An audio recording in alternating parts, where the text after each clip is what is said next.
പത്തനംതിട്ടയിൽ അനിൽ ആന്റണിയെ ബി.ജെ.പി. സ്ഥാനാർത്ഥിയാക്കിയത് അത്ഭുതമെന്ന് എൽ.ഡി.എഫ്. സ്ഥാനാർത്ഥി doctor Thomas Isaac. ശ്രീധരൻപിള്ളയുടെയും PC. ജോർജിന്റെയും പേരുകളാണ് നേരത്തെ ഉയർന്നു കേട്ടിരുന്നത്. അനിൽ ആന്റണിക്ക് പത്തനംതിട്ട മണ്ഡലത്തെക്കുറിച്ച് അറിയില്ല എന്ന് പി.സി. ജോർജിന് പോലും തോന്നുന്നുവെന്നും തോമസ് ഐസക് പറഞ്ഞു. ഒരു അത്ഭുതമാണ്.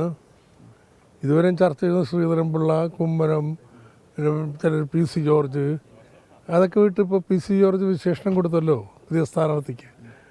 അതുപോലൊരാളിവിടെ കൊണ്ടു നിർത്തുന്നതിൻ്റെ ഒരു യുക്തി എന്തെന്ന് എനിക്ക് പിടിയിട്ടിട്ടില്ല. കോൺഗ്രസുമായിട്ട് എന്തെങ്കിലും ധാരണയുണ്ടെന്ന് അങ്ങ് കരുതുന്നുണ്ടോ? ഇല്ലില്ല, കോൺഗ്രസുമായിട്ട് ധാരണയൊന്നും ഉണ്ടാവണമെന്നില്ല.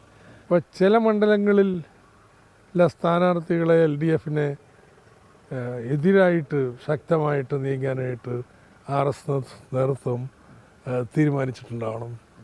അതിന് പറ്റുന്ന സ്ഥാനാർത്ഥികളൊക്കെയാണ് BJP-യിലായിട്ട് നിശ്ചയിച്ചിട്ടുള്ളത്.